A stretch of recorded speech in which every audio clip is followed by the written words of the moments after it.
square centimeters in the front if you want to move the seat.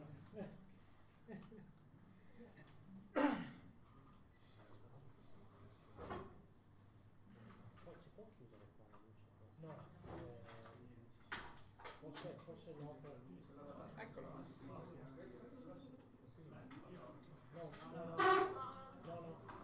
I guess there's a problem. Yeah.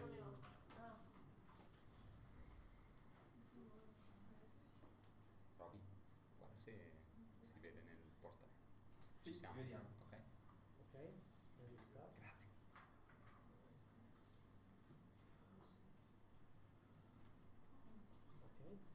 Okay, good afternoon everyone, welcome. I'm very pleased to see that this room is full packed.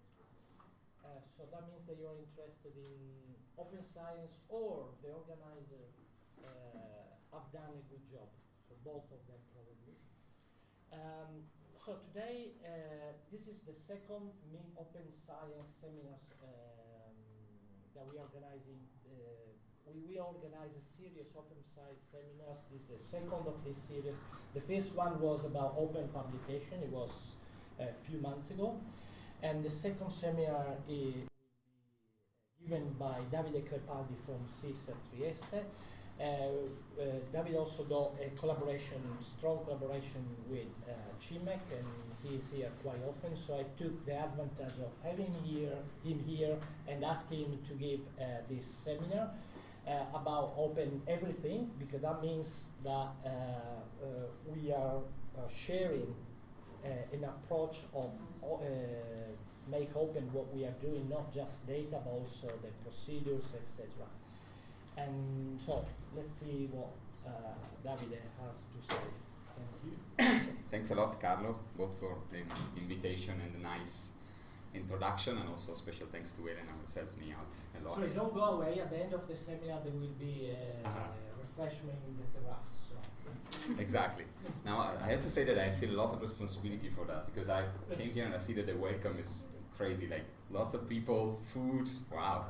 So I hope I won't disappoint you too much, or if I did, then you got something to essentially make yourself happy after the talk. So, yeah, so a couple of kind of advertisements at the beginning.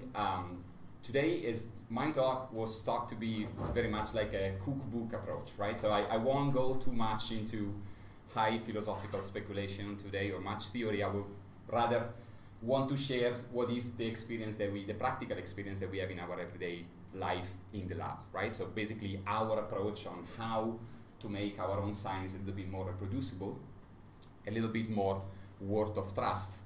And I will try to share with you what I think is working and what I think is not really working that well, and try to sort of basically brainstorm on the issues, so advantages, but also disadvantages that this kind of approach implies. Okay, another thing that makes me very kind of feeling very important is that I'm not moving the slides myself today. I'm gonna say, thanks Elena, next slide. Thank you. So that makes me feel very, very responsible for that. Another thing, so today I'd like this to be rather a dialogue than a monologue, right? Just because that's the approach that I want to have, that I want to basically share my experience. I'm happy if you want to interact with me during the talk, so as long as you have something to ask or you don't understand something, just please stop me. I'm more than happy to take care of that, okay? All right, so this first slide is probably going to be the only kind of high-level sort of general reflection slide that I'm going to have today. So where the problem is, essentially, right? So this is pretty much shared with everyone. We know what's going on with our science, psychology, neuroscience, and my interpretation of the problem is that this is mainly related to two things that are probably possibly even related by themselves, right? One thing is that our science is quite young, right? At least from the, if you look at that, like the experimental take, that is kind of, the problems that we kind of take up has. So this means that we are still a little bit immature, right? Our body of knowledge is growing up very fast, and probably we haven't had yet the time that is necessary to like having our knowledge a little bit more sort of become solid through replication, right? And then, faster. We had to deal with stuff that is extremely difficult to measure, right? I think everyone agrees that either you do cognitive science or hard neuroscience, still this thing apply, right? Whether we want to kind of measure neuronal activity or complex cognitive constructs, it's not very obvious how to do it, and even when it's obvious, it's not actually easy to do via the technology that we have available today.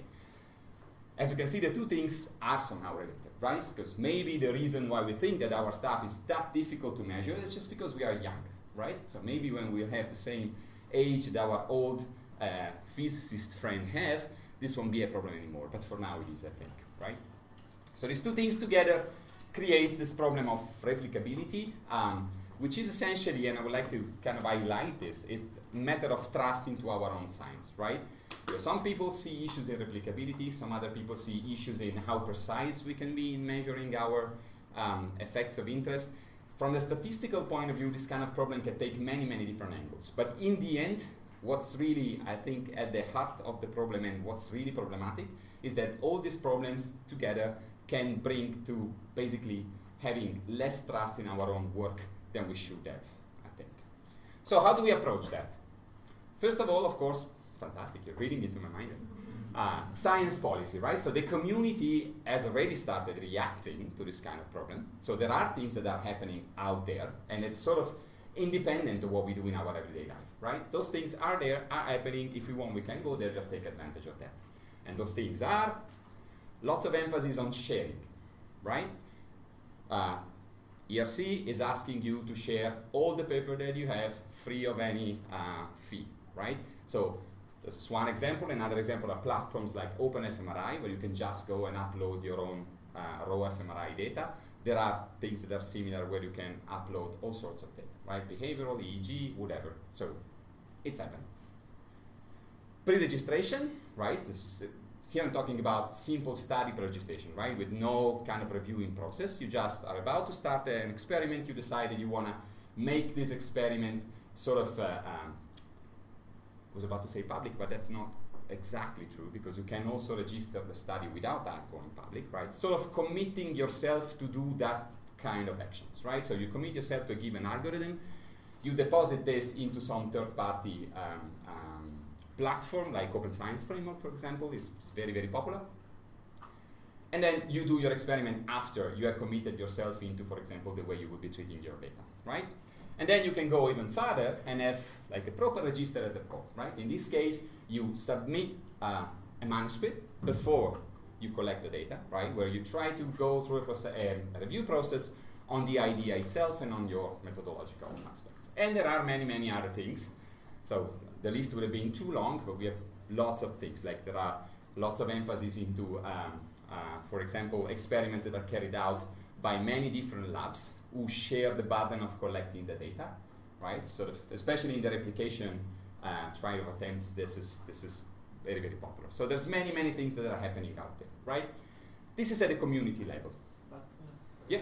Register a record, do you mean by archive or bioarchive? No. I mean, like, you go to a journal and you actually submit a paper and then you get an in-principle acceptance before you collect the data, right?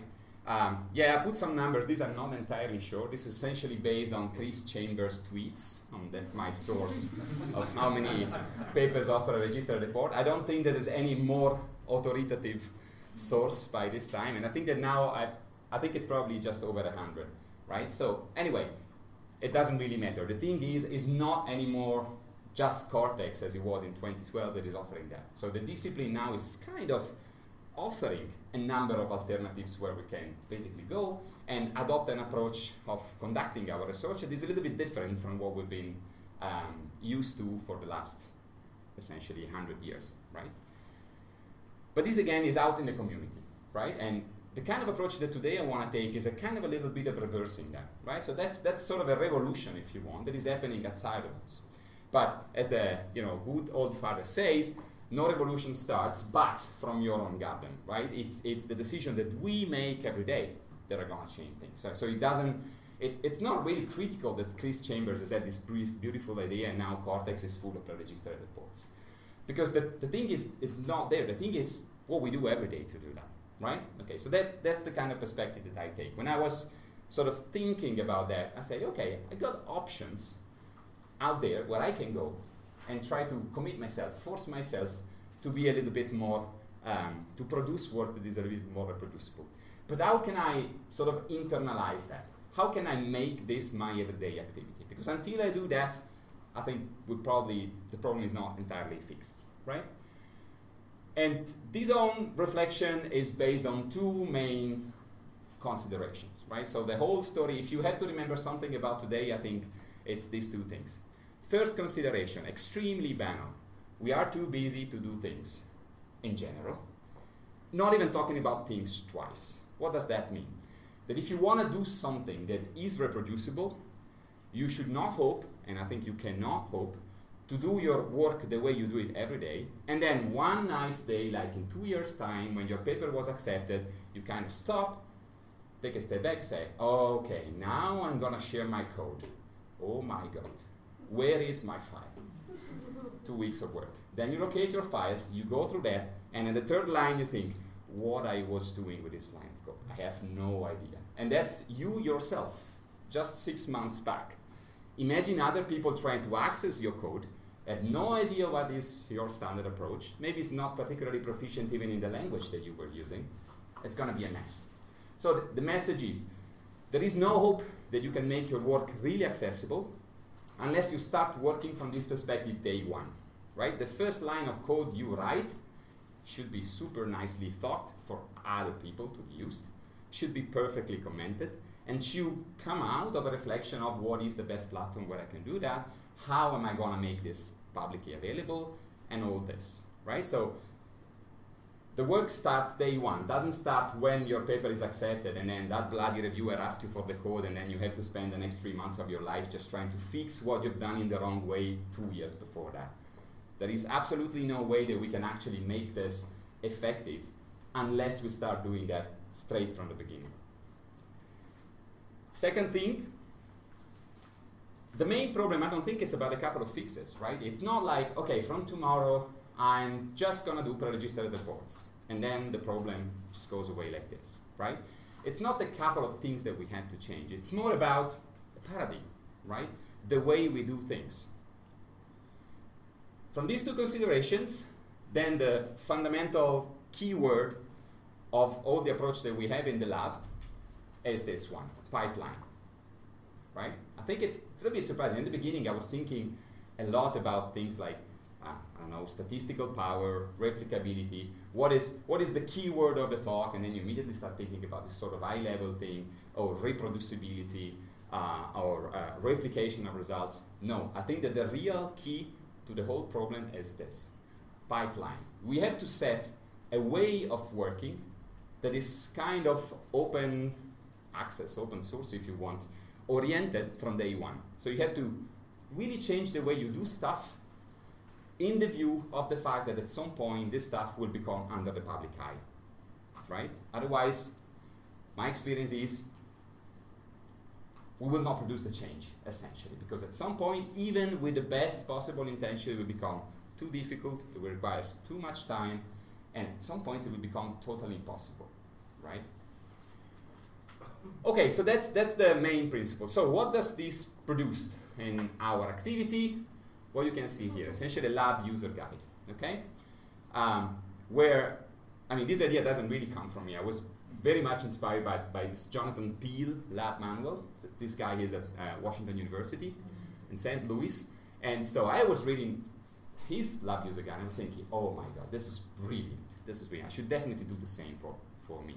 And the lab user guide actually goes a little bit wider than mere open access, open science, or reproducibility, right? So there we try to talk about even more general things, like the general lab philosophy, the way we like to live in the lab, the way we like to carry out the work, the responsibility that the PI has in the face of the junior member of the lab, and the responsibility that the PI expects the junior member of the lab to have in face of him. Okay, so it's kind of a more general thing.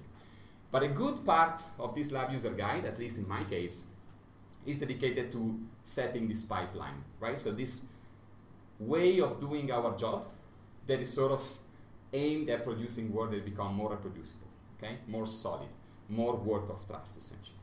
So what I'm gonna do today is essentially is sharing this pipeline with you, okay? So I tell you the way that we come up with, and yeah, as I was saying at the beginning, we try to see what's working, what's not working, and why what's not working is not working, essentially. Okay, again, key idea among the many, many possibilities, and this seems like the only obvious way to go, but it's actually not. I will get back to this at the end. Share, share, share. So that's the essential thing, right? So it's very simple, but as you see, it's very simple in principle, not very simple in practice. Share what? Everything. First of all, your code, right? I think that there is no real reproducibility until you release the code that produces your own data and your results. And I'm not only talking about public reproducibility, I'm talking about internal reproducibility. How many times you do your stuff, you send out the paper, the reviewers are typically very slow, so the review come back to you a year after that, and they are questioning the numbers of degrees of freedom that you have in that parenthesis. How much time do you think it takes you to get back and remember how the hell you produced that number? In my experience, at least hours, sometimes days, sometimes weeks, sometimes impossible, and I had to redo the analysis from the beginning, right?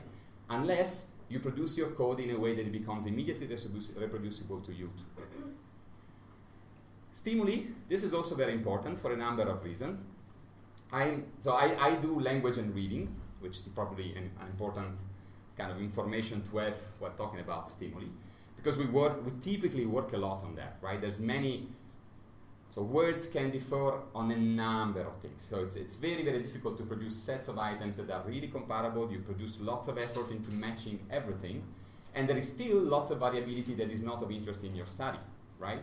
So it's not that unthinkable that you do your experiment with your set of stimuli, you find the result A, and then other people do the experiment with a different set of stimuli, and they find the result B. And this is just due to the fact that we sample different items, essentially. So it's very important, I think, to make those available too, so that other people, if they want to reproduce your experiment, they can do it exactly the way that you did. Second reason is that we work a lot on the stimuli, so there's lots of time that goes into that. And this time, we should never forget, is paid by the taxpayers' money, right? So if I spent 6 weeks creating those beautifully nice, well-controlled and matched and everything set of stimuli, why should Roberto spend other 6 months of his life doing exactly the same that I've just done, right? So your taxes is gonna pay the same work twice. If this happens in the public administration, we go mad and we go into the squares and make protests and we found the 5-star movements and everything. Why should it be different for us? Why should we do as a community the work twice? Data, of course, this is relatively banal, but we were discussing right before the talk with Carlo, is not banal at all, because there's all sorts of, even not just ethical, but even legal problems behind that I, for example, personally recently discovered, and that makes the way we share this data a little bit more tricky than it should be, right? Or it could be, at least. Papers, well, that's relatively banal. This is in the interest of everyone, right? Everyone wants to make their own papers publicly available. And you can do that. Again, here we have ethical and practical issues, but can be relatively easily overcome in most of the cases. For example, another thing that I discovered relatively recently is that every time you publish a paper, you receive this copyright form from your editor that essentially says like, okay, your life is going to be mine for the next 100 years. So it's very scary the way it's worded.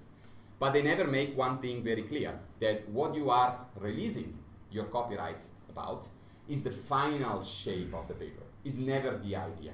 So if you take the exact sequence of words that you produce in the paper and you copy and paste into Word, that word is not copyrighted. You can do whatever you want. You can share it on your for example, website 1 second after the paper was accepted, no matter whether you sign a copyright consent. Okay? Of course, now the big editors are spotting this problem and are trying to fix this, but as far as I'm aware, even now that's true, right? So the precise sequence of the words that create your paper, these belong only to you.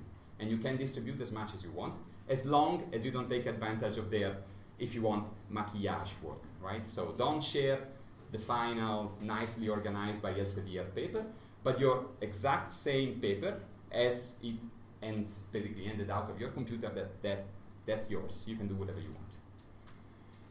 And there was something else? Yeah, what you're working on. This is also a little bit controversial, I think. We are all afraid of scooping, right? Okay, oh, I got this beautiful idea, but now it's gonna take a year to have my paper out. So should I really tell my colleague about what I want to do? I'm not really sure, because then maybe, you know, he works at MIT, they have much more money than me, so they scoop my idea and they do the experiment in 2 weeks, while it would take 3 years to me, and then of course they're gonna publish before me and everything. So this kind of reasoning is there. And it's a legitimate thinking, right? I think it's more than fine if every one of us have this sort of protective feeling towards their own ideas. But my experience is that this kind of fear that we have is way, way, way, way compensated by the advantages of having this early sharing, right? At all sorts of levels. First of all, other people, your close colleagues, know what you are doing right now, right?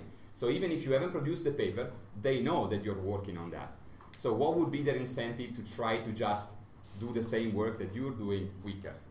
Much, much more often what happens, and it has happened to me on the other side lots of times, you think, oh shit, they're gonna do the work that I wanted to do. Okay, I'm gonna do something else. So this is not increasing your risk of being scooped. This is actually decreasing the risk of being scooped. Second, if you go public, so if you have like a conference paper presented or you have a tweet out, the community knows that you're doing that, and that, you know, stays there, right? So verba volant scripta manens. It's there. So even if you get scooped, you will have some independent evidence to show the community that that idea was yours. It was not the other person that had published that. Of course, a PNAS paper is worth a little bit more than a tweet, yeah, but, you know, we know each other. Our community is small. There's lots of people, I'm sure, in everyone's community here that everyone knows does this kind of practice, and this doesn't pay off to them. So there is no publicly recognized incentive in going in that direction.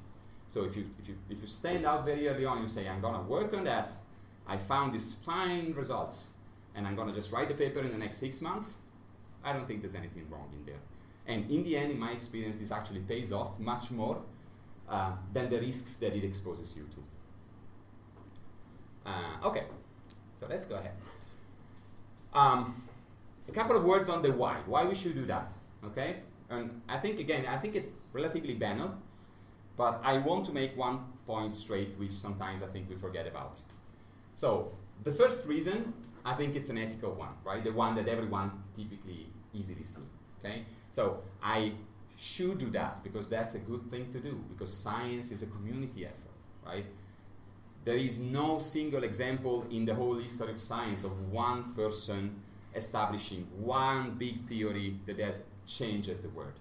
Even if there was one big idea, by the time this big idea gets established, there were evidence produced by other people. Okay? Evolution theory, very nice. Ideas of one person, beautiful.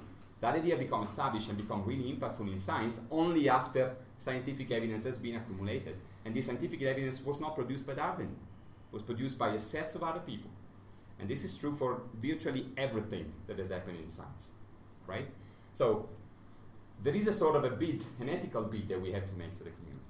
But then, typical reaction, yeah, fine, but I am a young student and I want a job. I have to survive, I have to eat tonight, right? So I'm fine with ethical duties, but, you know, I'm not like St. Francis. I also have to care about myself. So you kind of tend to compromise a little bit in that.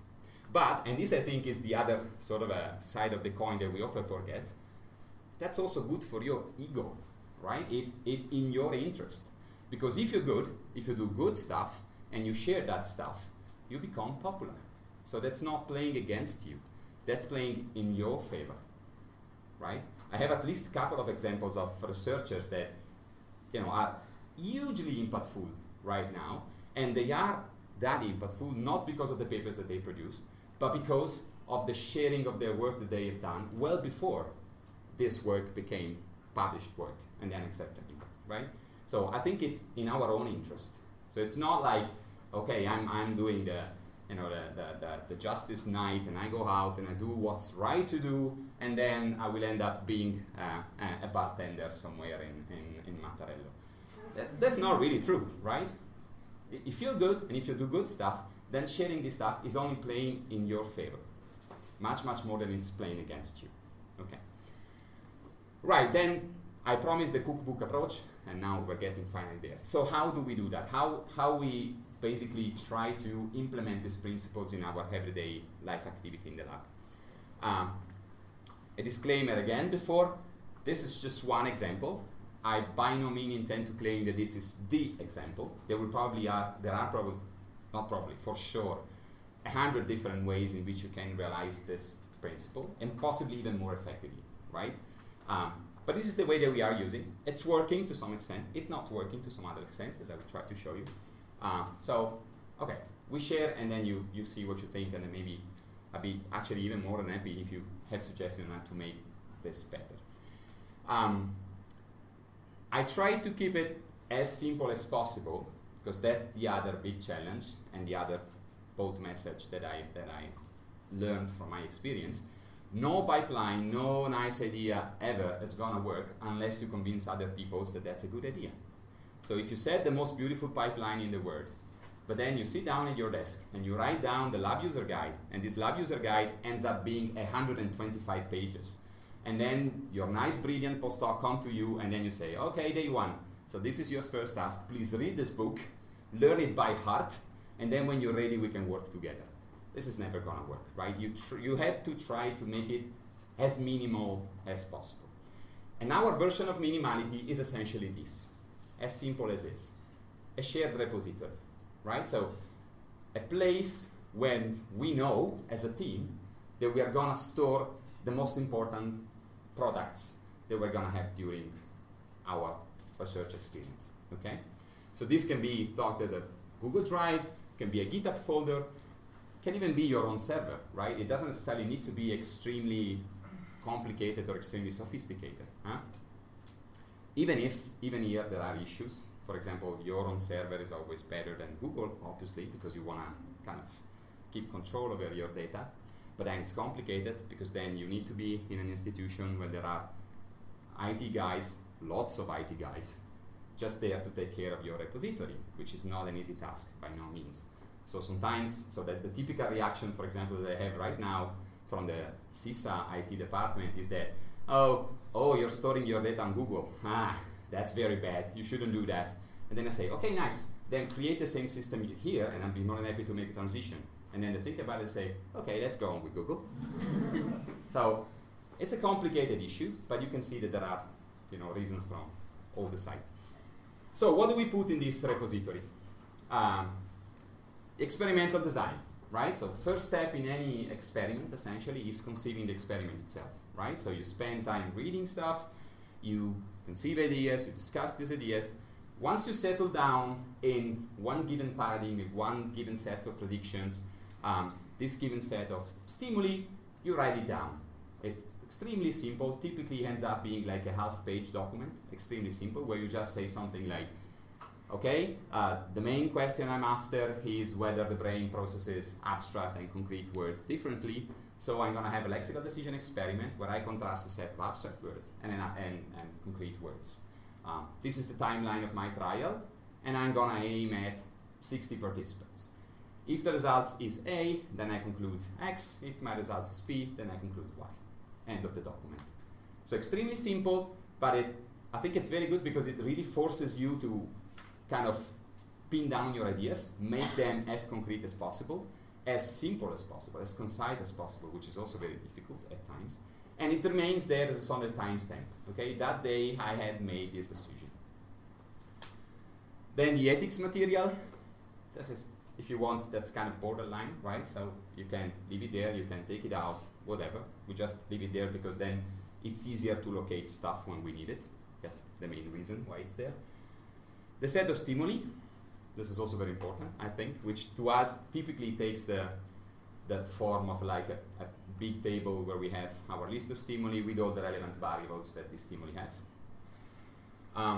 The script to deliver the stimuli and collect the data. This is, I think, another issue that very, very often got a little bit under-noticed. That's also critical, right?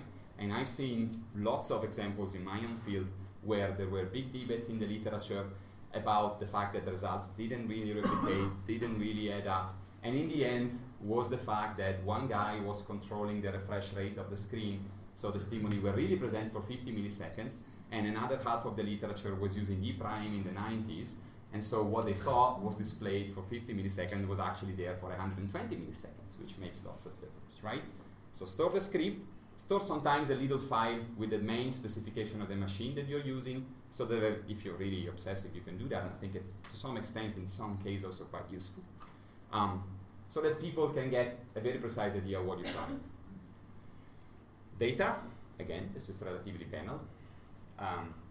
Analysis code, this is critical. Now I think that I don't have to argue too much for that, because now, I mean, every one of us probably spend half of his time doing code, so we know how important that is. And of course the paper. What is the main idea? Why this list of things?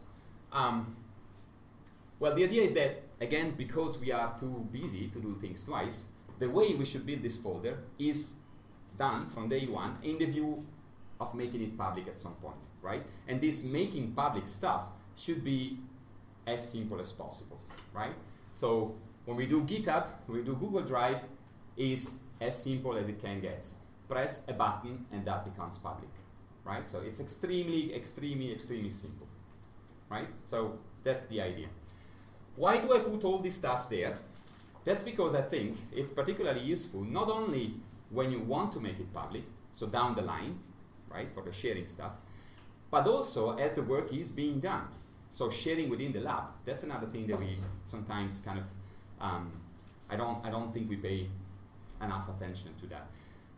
The material is there, the lab has access, which means that, I don't know, a collaborator of you, like another postdoc in the lab, is working with you to the same stuff, and he knows or she knows exactly where to go and get the data when they need it, right? You're on holiday in Madagascar, and you have a deadline, and then the PI finally spots like a fatal flaw. You're in Madagascar, there is no way I can reach you. I'm here in the lab, there is another postdoc in the lab, we know where to go and get the information we need, so that we can fix what's needed in a glimpse, and we don't have to spend weeks trying to hack your computer while you're traveling in the jungle or something like this, right? Also, very important from my perspective, now I had a relatively large group, and I realized that I'm doing myself what I hated the most when I was a PhD student, that you get into the room with your PI, you start talking about your experiment for 15 minutes, and your PI look at you like this. Big question mark, and then suddenly he or she finds the courage of telling you, wait a moment, what are we talking about in the first place? What is your experiment? I don't remember, sorry, but I have 55 experiments that I'm taking care of. So that's very natural, right? I think that's a very, very good antidote to that. So that's what I do now, is that if I have a meeting with Lorenzo at 4 p.m., like at 3:45, I try to open this file, go there, and say, okay, where are we? Right, so these are the stimuli. What was the experiment in the first place? I go into the experimental design file, and in 5 minutes, I'm up to full speed. Right, so it's also very useful to try to make the sharing on the information within the lab very effective. And this, I think, is useful on a number of dimensions. Okay? Right, okay. Now, we finally got to the funniest part, which is, I told you all my story, and hopefully it seems like clear. Oh, yeah, nice idea. So this must work. No, it doesn't. And I'm going to tell you why.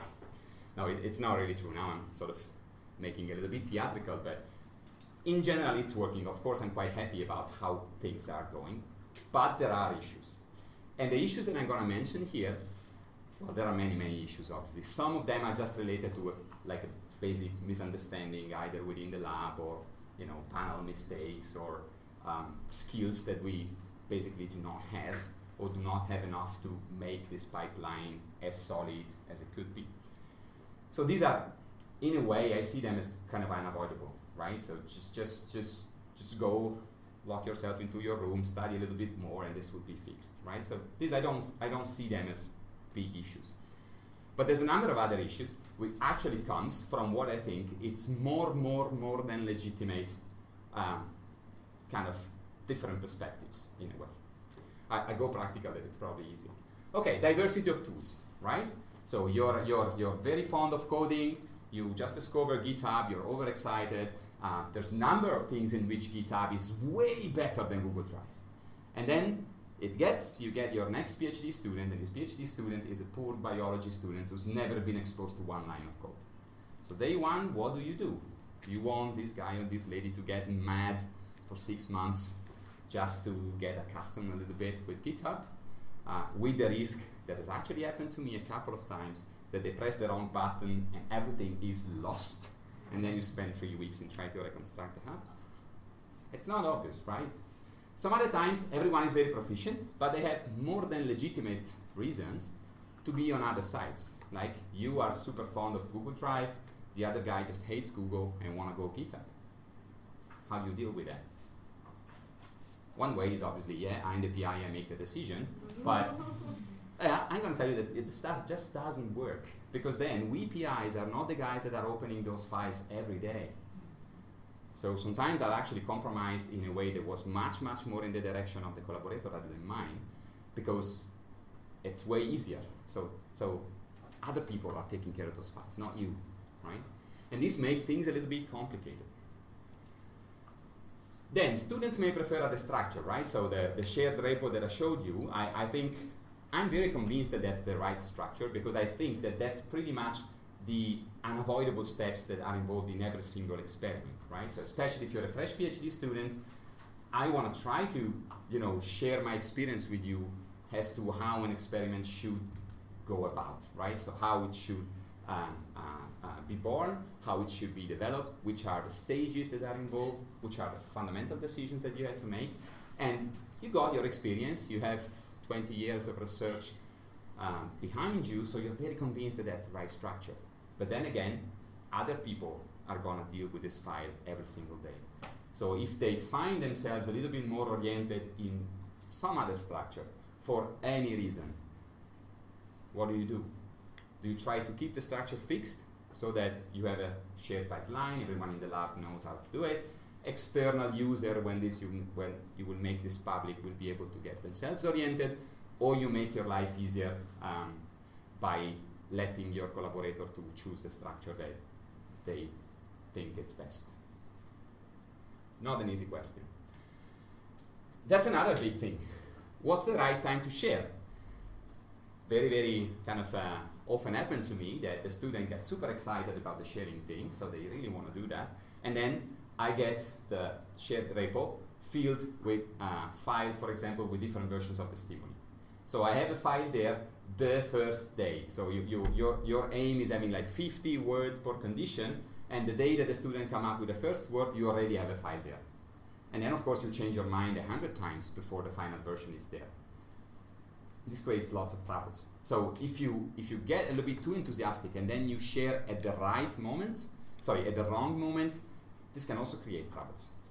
And understanding what is the right moment to share, it's by no means easy. Sometimes it's obvious, sometimes it's not. Again, people feel differently. So maybe the student thought that was the right moment, but you don't think it was the right moment, and then you mess up.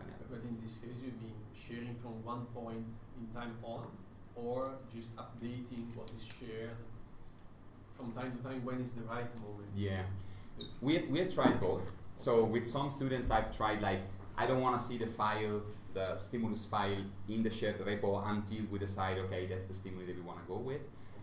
Other people, for example, where we were using Google, which I think it's kind of, GitHub probably is even better, but Google is easier to use. So definitely Google Drive, yeah. So we have tried the other approach. You go there day one, and then we just update as we go. And I've had pros and cons on both cases.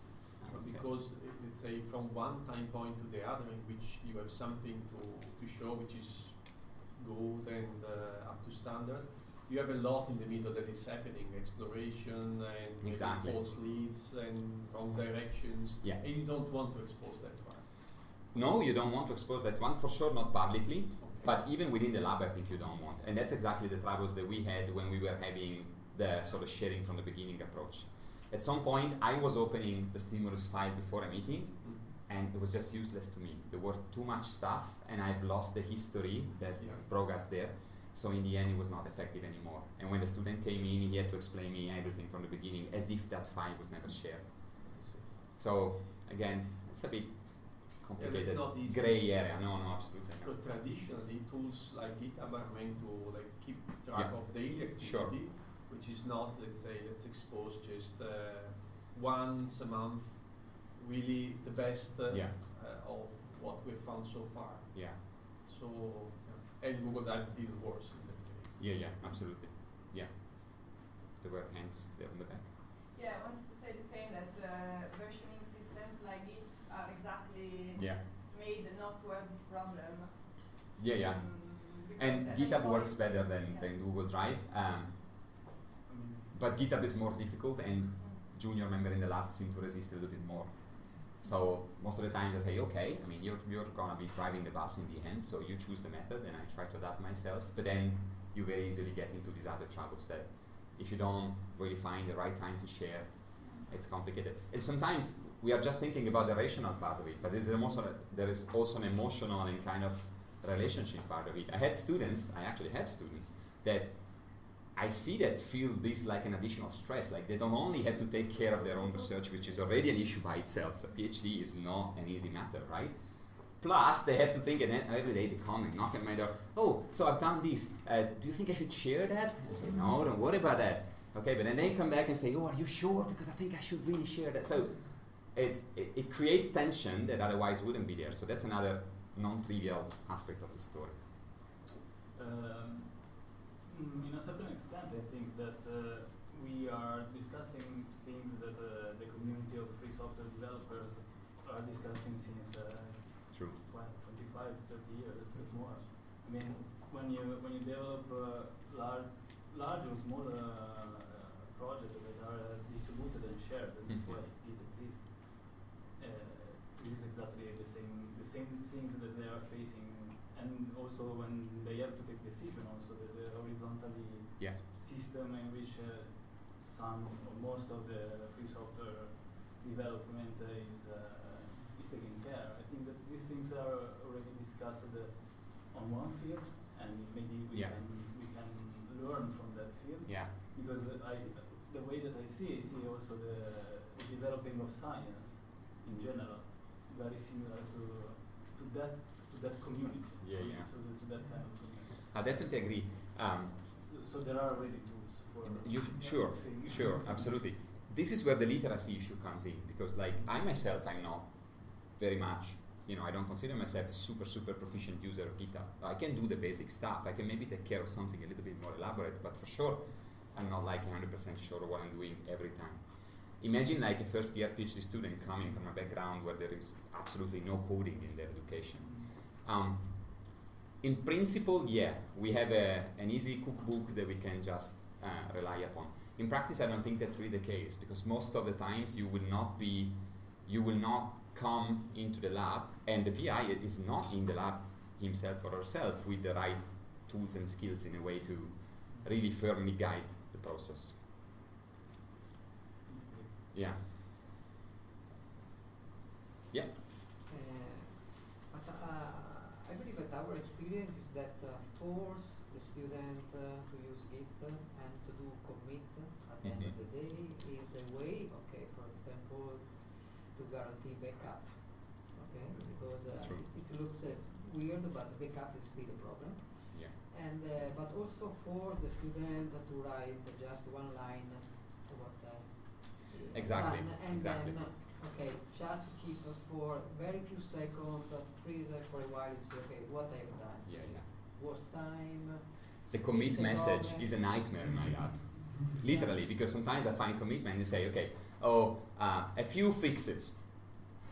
What does that mean? I have no way of recollecting. Or even messages that are a little bit more informative, but requires that the user has some kind of knowledge of what's behind the curtain that sometimes you don't have. Like even UPI, you don't remember and you have to recollect. Imagine someone like down the line, the paper is already out. There's no way in which they can make sense of all this, right? So it's not an easy thing. Commenting within the code is more or less the same kind of stuff, right? So we spend lots of time try to kind of find a balance of what is the right way of commenting, how much information you should give, how much information you should not give, because otherwise it becomes too heavy, and that's not easy, to guess. Okay, and just another comment. So in my experience, also in teaching Git and GitHub and stuff, is that it's technically difficult. So you say if there is literacy, a problem of literacy, so people not starting with a good background may take time, but it's inevitable. In the end, so it's not the tool that is complex, it's the task that is complex. Whatever tool you want to devise about that, so many were designed over the years. This is just one. Yeah. They don't solve the complexity of collaboration. So of doing something jointly and in collaboration. So it takes time because the task is more complex than it seems. Yeah. And then of course, then the tool is also somewhat complex. No, I fully agree. And I mean, in the end, I'm adopting a very kind of problematic approach in telling you the story. But in the end, I'm very convinced that it's an investment that is definitely worth. So, you know, even if one comes into my lab with no experience in coding, I try to insist that, okay, that may be difficult at the beginning, but the payoff is going to be way more than whatever time you're going to put into that. Still in practice, this means lots of effort and lots of stress, lots of frustration also on the student side, and also lots of stress, time, and frustration on my side, because then when things do not work, and then it takes probably 3 months more than it would have taken. PhD are short, postdocs are even shorter. So sometimes it's difficult. Sometimes even myself, I feel like the temptation to compromise a little bit just to become a little bit more effective in the short term, which I know is not a good thing to do, but this is how it goes, essentially. So, okay. Other issues? Oh yeah, this one comes up a lot. It's my work, what I was telling you before, right? You spend 6 months working on a given set of stimuli, and then you make lots of effort to finally have your first paper out before you go in search for a postdoc. And then there's this other guy who sends you an email, sometimes even from your lab, say, well, you know what, I have to do an experiment that is very similar to yours. Do you mind sharing that set of stimuli? And I have people coming into my room extremely angry and say, well, I don't think that's really fair. So I've done my job, I've learned. So why the other guys just take advantage of what I've done? And that is it, essentially. I find this a very, very, very legitimate complaint. And even as a mentor, you know, I really feel that there's a case there, right? It is true. By doing stuff, you learn. So it's also healthy if sometimes students do the job from the beginning, even if it was not entirely strictly necessary, right? And this, again, within the lab, you can apply the same, actually even more dramatic way across labs, right? So imagine maybe you're even kind of prone to sort of make a little bit of a favor to your friend or lab mates. Surely you are a little bit less prone to doing that to people that you don't even know, right?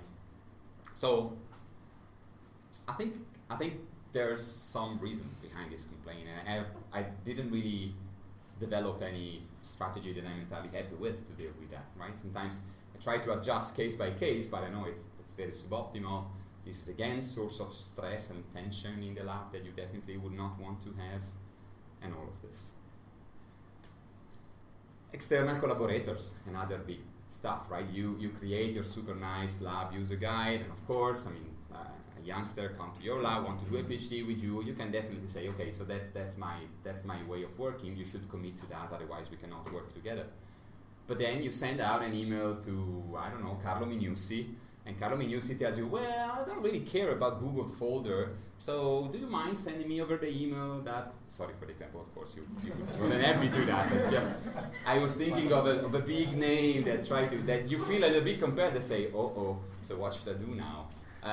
Well, Carlo, learn Google Drive first and then come back to me. Of course you don't want to do that, right? And other times, people have more than legitimate, again, reason to try to be a little bit more, if you want, at least skeptical about your approach, right? Share everything. I don't know. fMRI data, you paid lots of money to obtain that, you worked lots of hours to obtain that. Spatial population data, you have kick your ass around Italy for like 3 years to find those 2 Parkinson patients that you really want. What do? You just give those data out to everyone who asks you? It's a little bit delicate. And if you're working with other people that have developed different feelings, different kind of approaches to things, it's not very easy to deal with these situations. So it can be a little bit tricky. Of course, there are way out, right? You can discuss the stuff up front. I think you should also be prone to compromise to some extent. I don't think this will come soon as we go to the final slide. I don't think there's any golden rule, there's any real strict guidelines that you should never compromise upon. It's much more a matter of thinking about it, of developing your approach and then committing publicly to this approach. And this can be done upfront, right? And this will solve lots of issues. But, working with other people outside of your lab can be a little bit more challenging if you have developed a pipeline that is like this. So in a way, kind of strictly defined if you want. And then, this is related to It's My Work, right? Student want postdoc, postdoc want position, PIs want promotions. There is obviously and always and very legitimately involved like personal aspiration. And this personal aspiration can get a little bit against the sort of this approach that you have. That is maybe paying off kind of down the line in the longer term, but if you're a 30-year PhD student, you have no longer term to take care of. You want a postdoc and you want a postdoc soon. And for this, having a journal of neuroscience paper is probably, even now, much more important than being a nice colleague to the world and then sharing everything you've done, right? Even if you're a Twitter superstar, right? Although being a Twitter superstar does count more than what you think. All right, so that was my list of complaints, open questions about what I do. So I think that now we'll probably just wrap up with some final consideration. So I'm very convinced of that. No single golden way, right? So there are people that have become extremely committed to one way of responding to the problem. Okay, just do pre-registered reports. Nothing else matters. I'm not sure, right? There are different ways where the problem can be taken up, and there are different perspectives that I think they are more than legitimate. If there is anything that I think it's very difficult if you want to challenge with legitimate arguments from my point of view, this is sharing. And that's why the approach that we have in the lab is essentially, that's the only bind that we really have, right? Share stuff. Be ready to share stuff whenever you're asked to, at some point at least in the process. And in my own thinking, at the latest when your paper is published. And then this is the very critical thing. That's, I think, what will really create a difference. Like, force people to think about the stuff. Don't ask people to do X, because people may have good reasons to not doing X.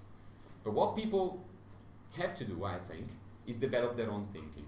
And if you do that, if you find your position, and probably most importantly, if you commit to it publicly, then I think we are in a good way, right? Whatever is your approach.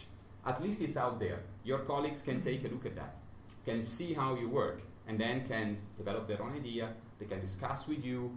Everyone learns from this process, and no one can really be sort of called themselves out of the process. In a way, I think it would be really nice, when you apply for jobs, you're typically required to produce like a research statement or a teaching statement somehow. What is your philosophy about teaching junior people? What is your approach to mentoring?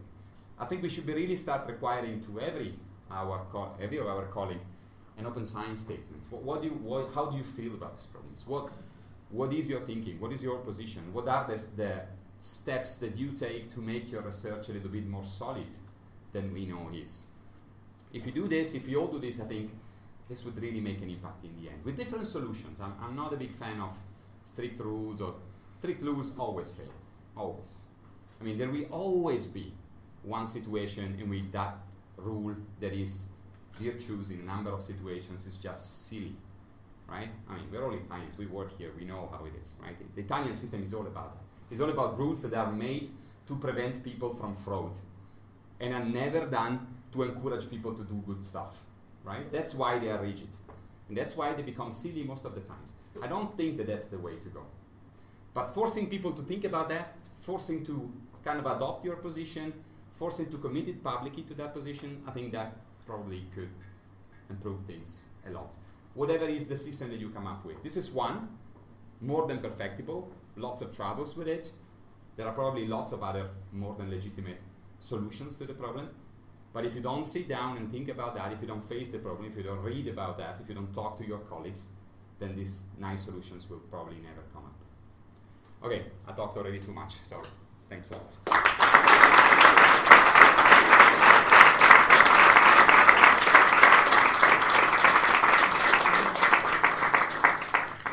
Okay, thank you, Davide, for this very Thank you. nice seminar. I was sure. Questions? This one. Oh, Oh. someone from Pablo. No, I have a couple of comments. So since I also work on language, I think we are rather more optimistic in sharing and this still in fact. So, for example, if we have this stimuli in Italian, we know each other, the Italian community is smaller. It is different if one has a new code to analyze a steady state, MRI, default mode that can be easily applied by a researcher around the world. And the other thing, I wanted to understand technically if in any case this repository is open to all the members of the lab, because I think you were too optimistic in terms of the good relation within the lab and between a mentor and a student. So sometimes you have even the conflict between the PI and the student that doesn't trust. Hopefully for a short time, maybe this evolves during time, but there are moments that even the PI doesn't trust the student or the student doesn't trust the PI. So, and even stealing data, stealing idea, I think is more common within the research group, not the idea of the stereotypical Chinese nerds that enter in your computer and takes your data and publish the paper. So I think that the bigger problem is to if the things work within the group, then it's easier to make public. Yeah. While you were saying that in the public domain can be more difficult. I think what you're doing is the more difficult part. And I was thinking if you think it would be nice that for some project or for some student, for some specific data, it makes sense suggest to the student not to share or to share later on or to decide. Yeah, I was imprecise because that's not true. We don't open every single experiment to the whole lab. We typically have only the people involved. But it's true that this is partly unrelated to that. It is true what I actually do now in the lab is that every experiment has one main, if you want, leading author, but always also a second person in the lab that is considered to be a collaborator, right? So that I think this has a number of advantages that, first of all, encourages like this sense of belong to the labs that I think it promotes nice and good relationship in the lab and also feel like you share the responsibility for something. Then you also play your cards on different tables, which is very important, right? Most of what we do is sort of somehow a risky project, right? And you don't want PhD students to just bet all on one given round and then this experiment doesn't work and then the poor guy, begin the first year and then to come up with something. So this kind of sharing we do a little bit. But this level of sharing, like access to the data, to the codes and everything, this is only done between strict collaborators, so people that are working on that. With the name in the paper. Yes, essentially, yes. Always with clear roles. Like, for example, in some cases, the collaborators do not have writing rights, but have reading rights. This, I think, sometimes is also kind of useful.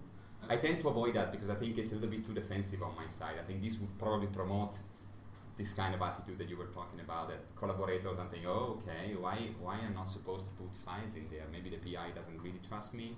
I don't like that and everything. No, and the other little point, and then finish, is reputation, even within the group, the research group. So if you share, and this is kind of another reason not to share immediately, if you share a wrong code or a wrong list of stimuli, the other colleagues can say, you've seen how he works bad.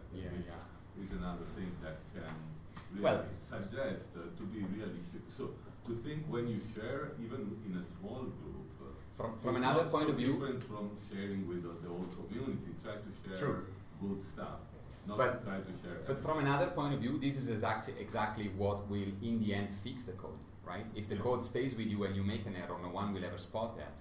And so this becomes like a pros rather than a cons. And another consideration, we all make mistakes, right? Being aware that your work is going to be under the eye of somebody else unavoidably makes you a better doer of anything, right? So you really double check before you do that. So this, I think, is also very. So this is what happens most of the time. Most of the time is not other people spotting error, but you yourself spotting error because you know that you're gonna pass the code over and you don't want to, to be the black sheep in the lab, essentially. So it's got multiple remarks, but I'll stick to a couple. First thing is about one of the limitations of this procedure, and I think it's one of the main advantages, is that sharing forces you to be polished, to be clear, which in turn takes time.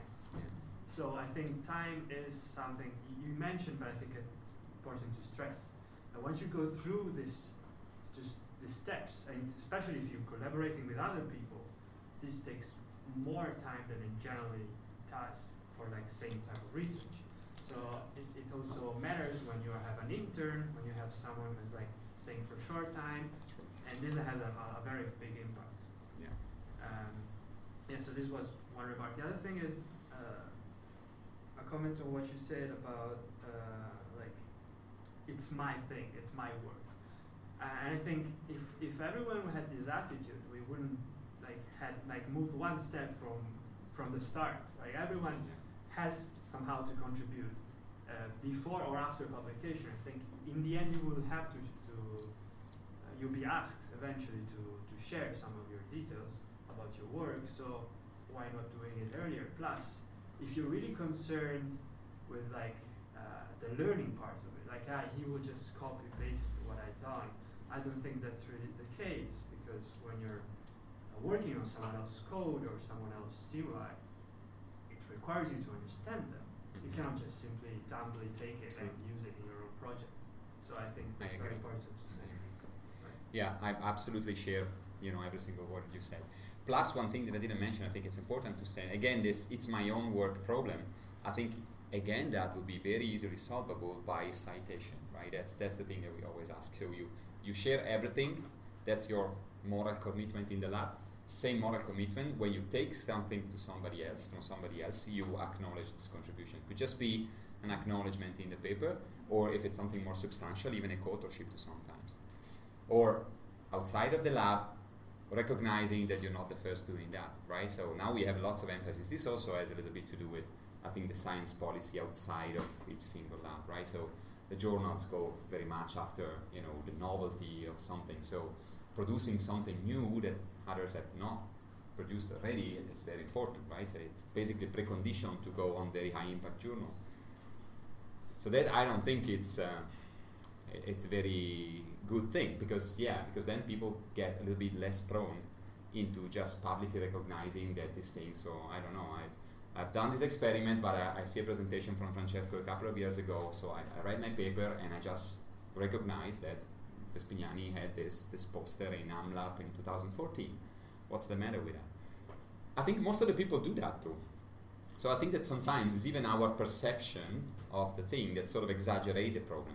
Sometimes we feel like we are like in a dark bush with wolves everywhere, while guys, we're still working in academia. My feeling is that we are in one of the safest community in the world from this point of view. I mean, go work for Google one day and you realize what is real competition, like wolves in the bush.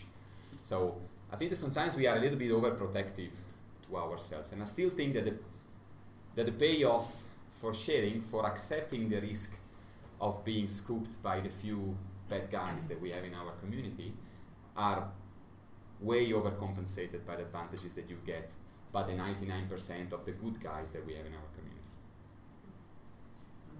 Related to the problem of acknowledgement is the problem of, let's say, license, to associate the license to the stimuli, the data.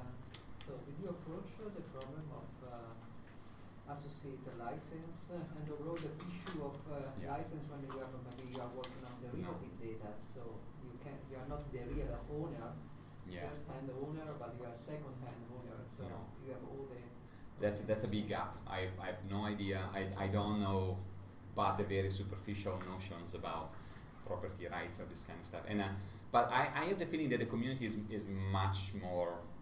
At least some people in the community, those that are pushing for this kind of shared approach, are way better than me. It's in some cases, I actually see you go on people websites and you see that they explicitly say what is the kind of copyright that they are releasing with their data. So they say this is distributed under the XYZ license, which probably for example, to me as a user don't mean much. So I have to check every time what I'm supposed to do and what I'm not supposed to do, which is typically very difficult to do from like, a psychologist or a cognitive neuroscientist.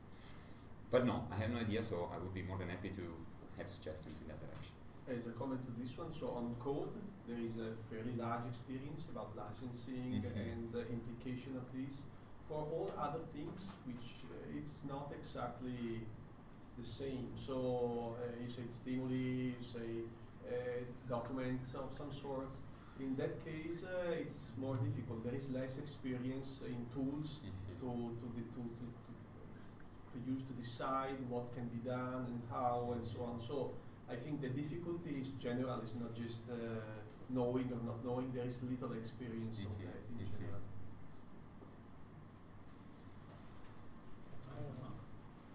It's more a lateral comment to the presentation, and I think that in a lab where everything, in open everything, I think that it's really important to use open platforms.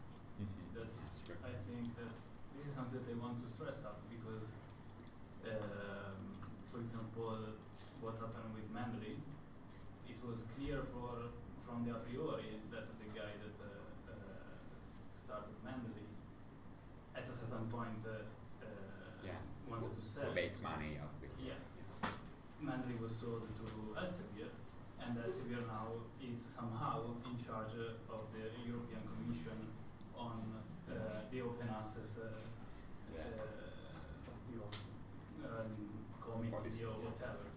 And he's providing actually, he's providing actually data from Mendeley as supportive of its own interest. So, and we did it. So instead of using Mendeley, we can use another tool. And also GitHub. GitHub was proprietary since the beginning. Git, and it's just a stupid layer on top of Git that has existed since 15 years, 17 years. And okay, now GitHub is sold to Microsoft, doesn't change that. This is another thing. But I think that in a certain way we need to, in this moment where open science is kind of fancy, we need to be aware of what we do and how we do that with a little bit more concern. Also, for example, these things of doing science on Twitter, I'm not completely fine with this because it's fine when you need to understand or be aware of the really last preprint that the famous guy is publishing.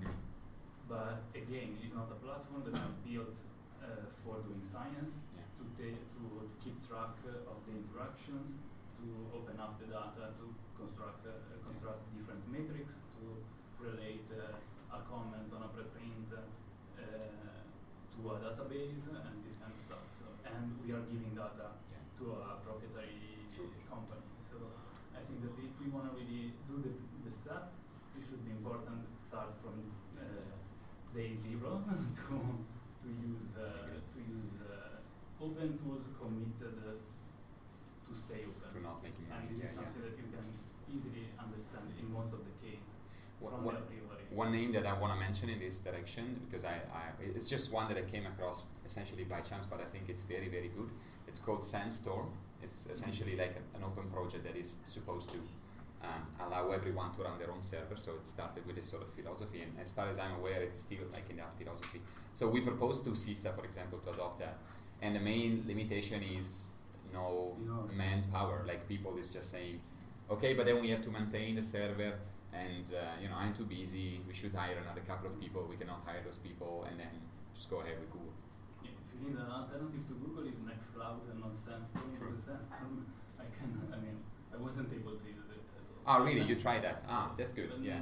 Nextcloud, it's that's good. Tool. Yeah. Again, but you need your own server.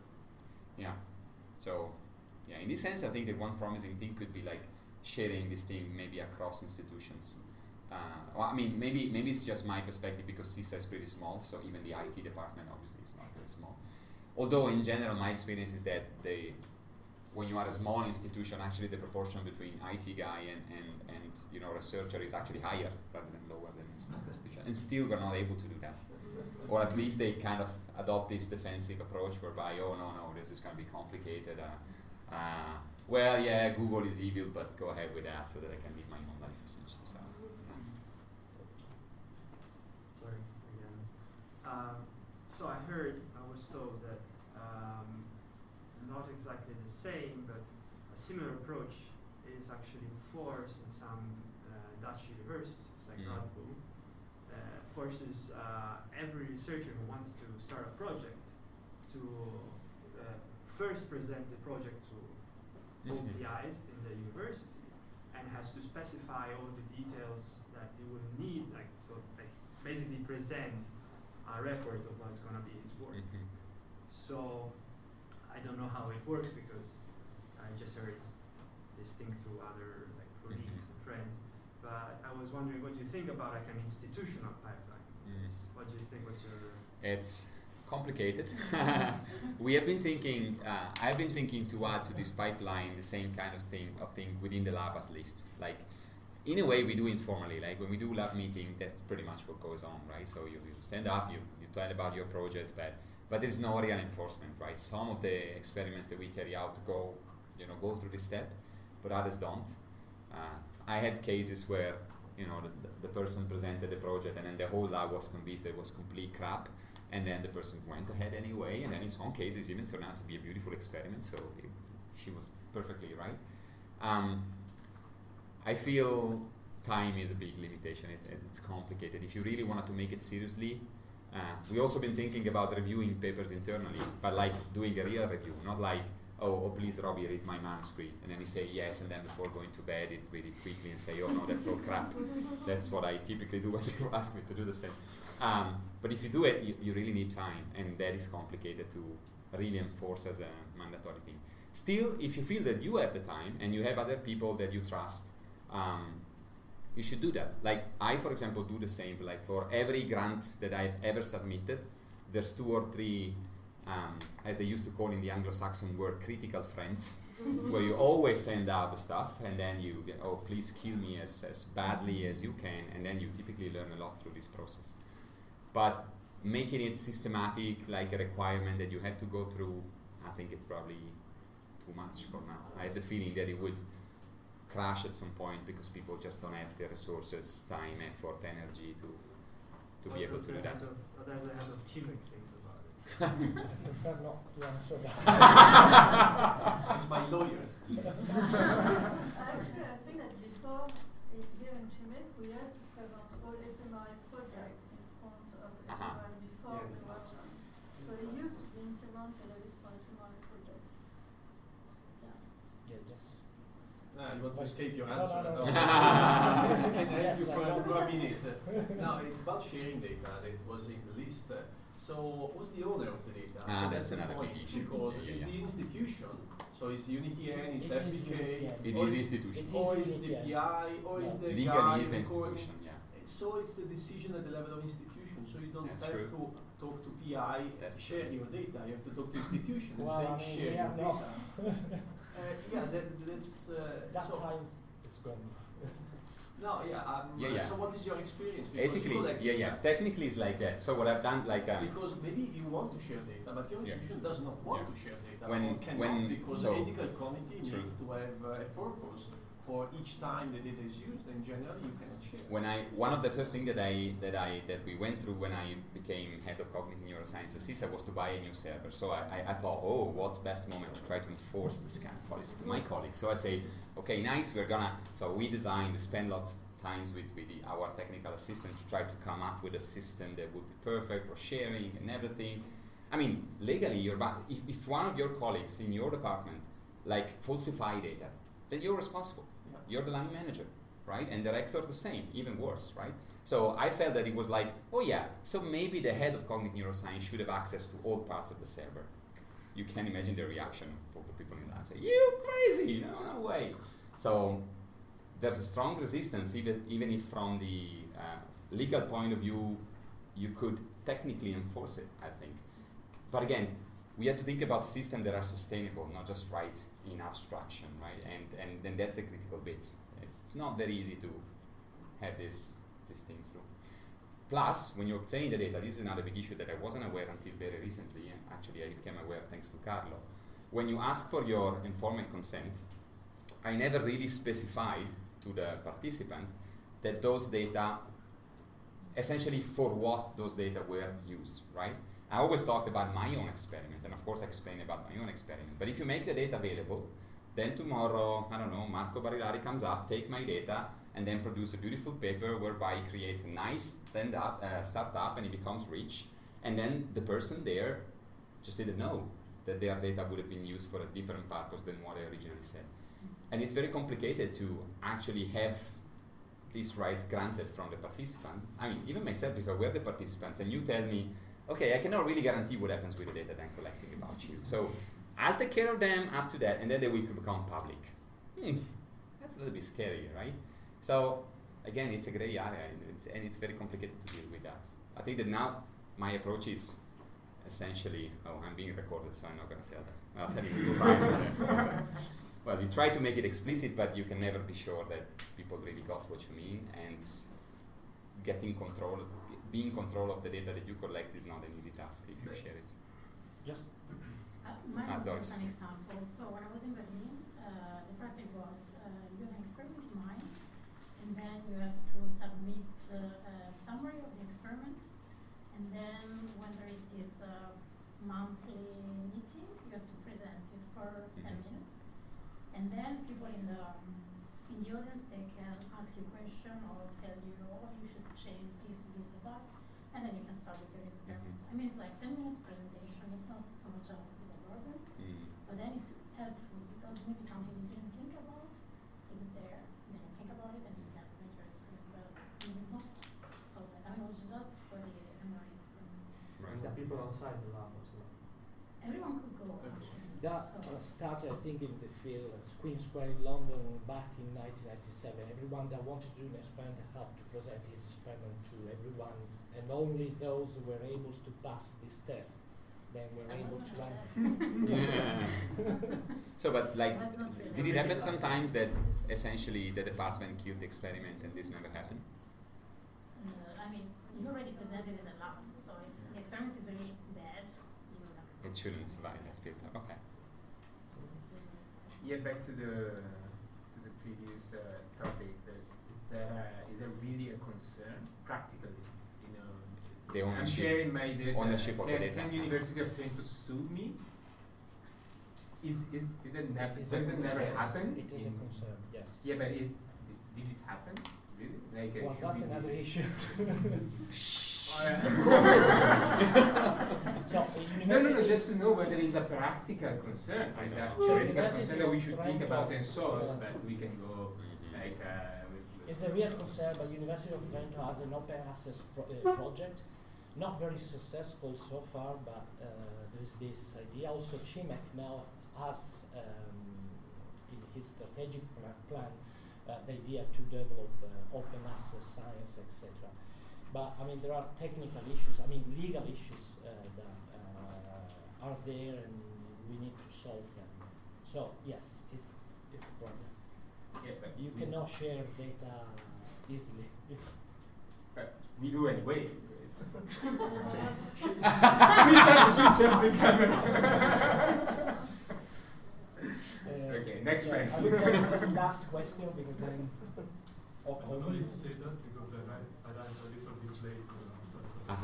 No worries. I know that one of the problem in the general scientific research is the deficit of reproducibility in a large part of the work, in particular in the longer project. So I think if there is sharing of data or experimental access from the same lab or from two different labs, there could be created two big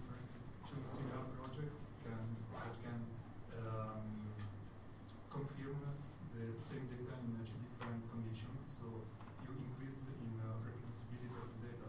And I don't know if this could increase the value of your project or. Yeah, this is a matter of like the attitude that the community has again in this direction. For sure, the awareness of the problem is getting better. So like I have the feeling that now the community feels that replication is a good idea in general. But like I've recently talked about a couple of colleagues about this idea that we had. So we had this experiment in the first place. We found an unexpected result. So we thought, okay, let's self-replicate us. So we did the experiment again. That was not the first time that I did that, so it was not uncommon practice. But the novelty was that I had the idea of saying, okay, now we run this experiment, and we put the two exact replications in the same paper. That's very, very unusual. I'm not aware of any paper ever published like this. So I sent out an email to like 3 or 4 of those critical friends, and all of them are super with me on open everything, blah, blah, blah. All of them replied, say, well, maybe that's a good idea, but you know, the reviewers, we don't know how they will react. In the end, they were suggesting not to do that. Even if we're people that in principle, I'm sure that they see the replicability issue, and I don't see any possible argument, like a rational argument, against having a self-replication paper essentially. Still in practice, people has concerns. That typically are, so that's the funny thing, that typically they are externalized, right? So the problem is that you don't know how the reviewers will react. But, and that's, I mean, legitimate worry. Like every one of us, when they write paper, they, at least in part, we write the paper in the way that we think will please the people that will read it, because in the end we want the paper accepted and out somewhere, right? So there are all these kind of complicated mechanisms that even when the shared feeling goes in this direction, then in practice the action that should get after this this feeling can find problems, right? In practice it doesn't really realize. So. Okay, I would say thank you to Davide Crepaldi for this very